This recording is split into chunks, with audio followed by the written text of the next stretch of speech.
anak-anak, kembali bertemu dengan Suster dalam pembelajaran agama Katolik kelas 5 untuk bab 2 sesi ke-8, yaitu tentang Yesus memanggil orang berdosa. Nah, sebelum memulai, mari kita mempersiapkan diri kita untuk berdoa. Silakan diambil sikap doa yang baik ya. Mari kita bersatu di dalam doa. Dalam nama Bapa dan Putra dan Roh Kudus. Amin. Allah Bapa di surga, puji dan syukur kami haturkan kehadirat-Mu.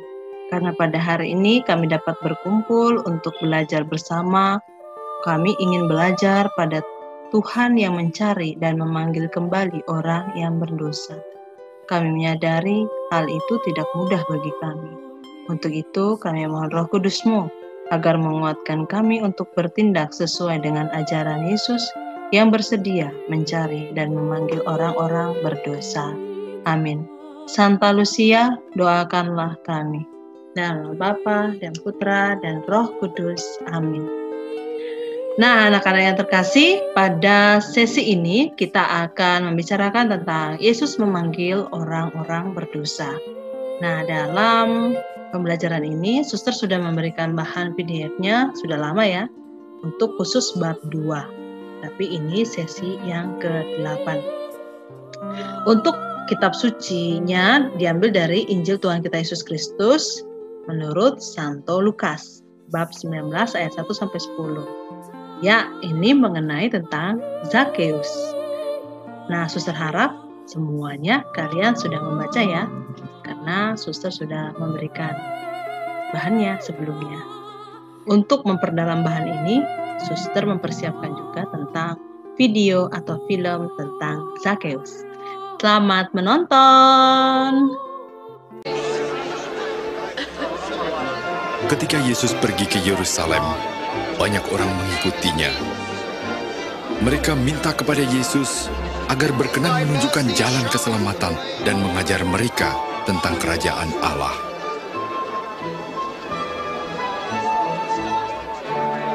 Orang ini benar-benar seorang nabi. Ya Tuhanku dan guruku, selamatkan saya.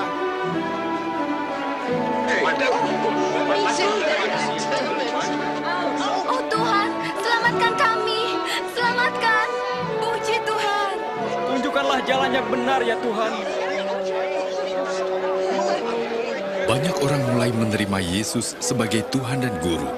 Zakeus, penagih pajak dari Yeriko, ingin melihat Yesus, lalu memanjat pohon. Itu penagih pajak. Turunlah Zakeus, karena aku harus tinggal di rumahmu hari ini. Di rumahku? Bagaimana Zakeus mengenal Yesus?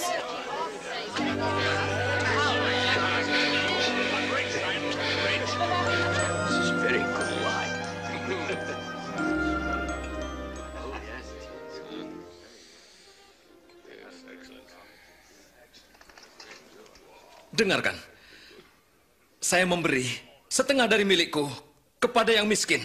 Dan jika saya memeras seseorang, saya akan membayar kembali 4 kali lipat.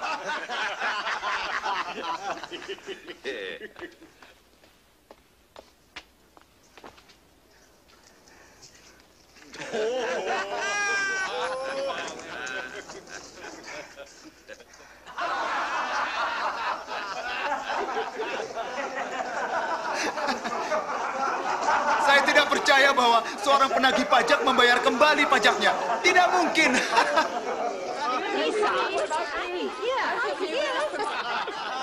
Hari ini keselamatan telah datang ke rumah ini, karena orang ini pun turunan Abraham. Anak manusia datang untuk mencari dan menyelamatkan yang hilang. Nah, anak-anak, setelah menonton film dan membaca Injil Tuhan kita Yesus Kristus menurut Santo Lukas bab 19 ayat 1-10. Nah, untuk memperdalamnya tentu kita akan menjawab pertanyaan-pertanyaan berikut, yaitu siapakah Zakeus? Ya, Zakeus adalah seorang pemungut cukai. Mengapa masyarakat menjauhi Zakeus? Nanti kita dalami lagi ya. Apa harapan Zakeus pada Yesus? Apa yang dilakukan Yesus terhadap Zakeus? Mengapa Yesus berbuat seperti itu terhadap Zakeus? Bagaimana sikap Zakeus terhadap tindakan Yesus kepadanya? Nah, tidak seperti masyarakat pada umumnya. Yesus justru memanggil dan menumpang di rumah Zakeus.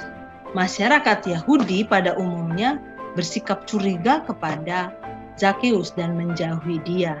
Jadi Zakeus ini dalam masyarakat, dia adalah seorang yang dikucilkan atau dijauhi oleh teman-temannya. Karena Zakeus itu dianggap berdosa sebagai pemungut cukai. Yesus berbuat justru sebaliknya. Karena itu salah satu tugas perutusan dari Bapaknya. Ingat bahwa Zakeus juga adalah anak-anak Abraham. Maka anak manusia juga datang untuk mencari dan menyelamatkan yang hilang. Dan dia juga adalah keturunan anak Abraham sebagaimana janji Allah kepada keturunan anak-anak Abraham. Kemudian kita lanjutkan, kedatangan Yesus ke rumah Zakeus membuat Zakeus merasa amat bahagia dan diselamatkan. Zakeus mengungkapkan tobatnya dengan mengucapkan, "Ya, Tuhan, setengah dari milikku akan kuberikan kepada orang yang miskin. Dan sekiranya ada sesuatu yang kuperas dari seseorang, akan kukembalikan 4 kali lipat." Atas sikap tobat Zakeus tersebut, Yesus menguatkan, hari ini terjadi keselamatan kepada rumah ini, karena orang ini pun anak Abraham. Zakeus juga adalah keturunan Abraham, berarti memiliki warisan keselamatan sebagaimana dijanjikan Allah kepada Abraham. Pada umumnya, masyarakat kita sering sekali menganggap atau mengkotak-kotakan orang yang pernah dianggap bersalah. Contohnya, para narapidana yang pernah atau yang baru keluar dari penjara. Yang kedua, mereka yang mempunyai penyakit-penyakit tertentu. Yang ketiga, orang-orang yang berhubungan dengan pengkhianatan. Nah, biasanya orang-orang yang seperti ini selalu dicurigai atau tanda petik dia selalu diragukan. Nah, anak-anak, berbeda dengan Yesus Kristus yang memperlakukan Zakeus, walaupun dia sudah dijauhi oleh masyarakat karena berhubung dengan pekerjaannya sebagai pemungut cukai, tanda petik dia adalah seorang yang tidak jujur dan punya hubungan dengan penjajah di bangsa itu, maka bangsa Israel menjauhi Zakeus karena Zakeus adalah pemungut cukai. Nah, beda dengan Yesus memperlakukan Zakeus dengan baik. Zakeus naik ke sebuah pohon yang tinggi agar ia bisa melihat Yesus. Kemudian Yesus malah menawarkan dirinya untuk datang ke rumahnya. Namun apa yang terjadi anak-anak? Yang terjadi adalah sebuah perubahan, pertobatan yang langsung dilakukan pada hari itu juga, yang menggerakkan hati Zakeus untuk membalikkan perjalanan hidupnya, yaitu dengan cara membagikan semua hartanya, bahkan siapa yang pernah dirugikan dia membayarnya berkali-kali lipat. Nah, anak-anak yang terkasih, dalam pembelajaran hari ini kita sebagai murid-murid Yesus ini, kiranya dalam kehidupan sehari-hari kita itu tidak lagi menganggap orang-orang yang bermasalah itu seperti diasingkan, karena itulah salah satu tugas perutusan dari Bapaknya, yaitu anak manusia datang untuk mencari dan untuk menyelamatkan mereka yang hilang. Baik anak-anak, kedatangan Yesus juga dalam rumah Zakeus membuat Zakeus merasa aman, bahagia, dan diselamatkan. Zakeus mengungkapkan tobatnya dengan mengucapkan, "Tuhan, setengah dari milikku akan kuberikan kepada orang miskin, dan sekiranya ada sesuatu yang kuperas dari mereka akan kukembalikan 4 kali lipat." Dalam pembelajaran kita ini, kiranya kita dimampukan untuk tidak menghakimi mereka yang pernah bersalah, tetapi memberikan mereka juga kesempatan untuk mengubah hidup mereka.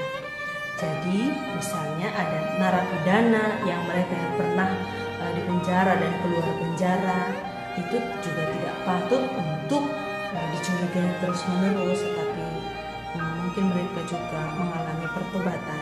Yang kedua, apabila ada temanmu memiliki penyakit yang aneh, penyakit tertentu, bukan juga harus dijauhi dan tidak ditemani, tetapi melainkan kita menyemangati mereka. Yang ketiga, yang berhubungan dengan para pengkhianat, kita juga tidak bisa menghakimi mereka dan tidak memberikan mereka kesempatan untuk berubah.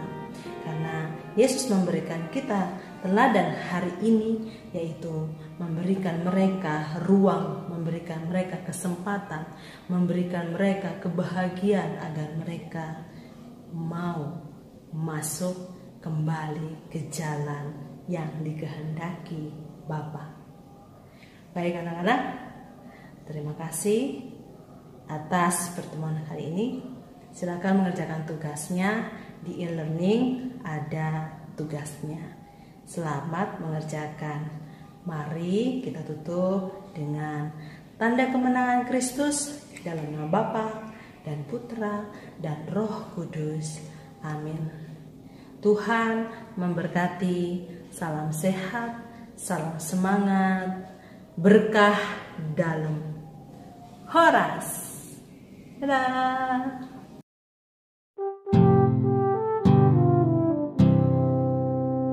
Oh Zakheus, orang pendek, kecil betul dia.